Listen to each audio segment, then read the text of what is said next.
Arabian oryx. Until recently, just 500 were left worldwide.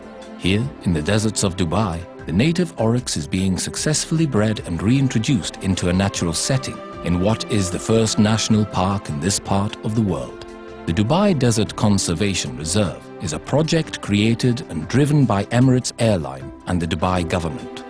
Al Maha symbolizes the work of the Emirates Group in acting responsibly, sustainably, and passionately about the environment. A dedicated global policy called the Emvironment works to change behavior and make us a better corporate citizen.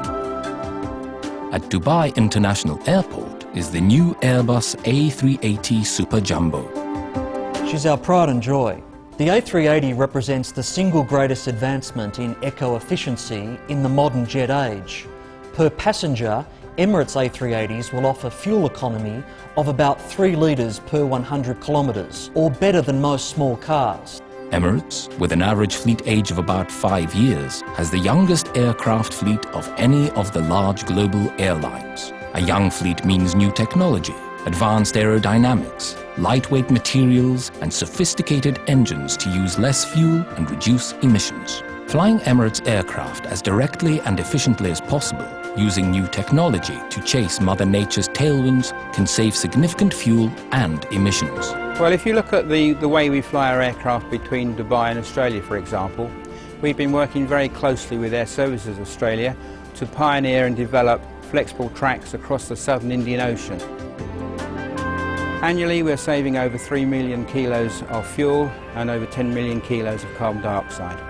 Our new headquarters in Dubai is an environmentally efficient design and features a dedicated metro station to encourage public transport as part of Dubai's new multi-billion-dollar metro network.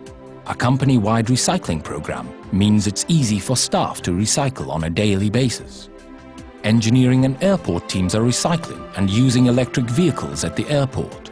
On board, it is the hunt for excess weight to reduce fuel use and therefore emissions. Across the group, our staff are heavily involved in environment programs, from our pilots and airport staff yearly cleanup of Dubai's famous creek to Donata, our ground handling company, recycling the 5 tons of newsprint that comes off our flights into Dubai every day. Like Al Maha, our conservation tourism efforts are expanding.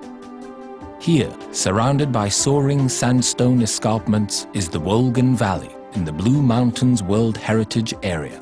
Emirates bought 4,000 acres of former farming land and is restoring the valley to its native, natural state. With Al Maha as its model, Wolgan will use solar energy, water tanks, recycling programs, and environmental design.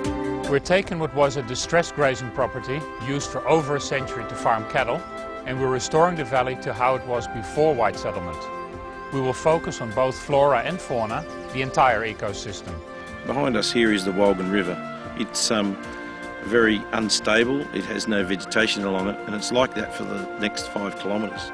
We plan to plant out the whole Wolgan River over the next 5 years with about 100,000 trees to help stabilise and to stop erosion and to supply habitat. This little kangaroo here would fall prey to foxes and cats if we didn't have the fell-proof fence behind us. The research we're doing here will help save our Australian endangered species for generations to come. Emirates' most recent conservation-based project is in the Seychelles at Cap Tournai, where we're creating a major maritime sanctuary. So like the oryx of Al Maha, the endangered eastern quoll of Wolgan, and the turtles of Cap Tournai, our environmental efforts will grow. By creating a group within the company that looks after the environmental footprint that we have, seeks to improve it, seeks to employ best practice, and not just in the operational sides, but in the way we go about running our day-to-day lives in the business environment, and we can produce a very strong direction as to where the company needs to be in the next 5 or 10 years as regards its environmental footprint. We have more work to do because we are all passengers on this planet.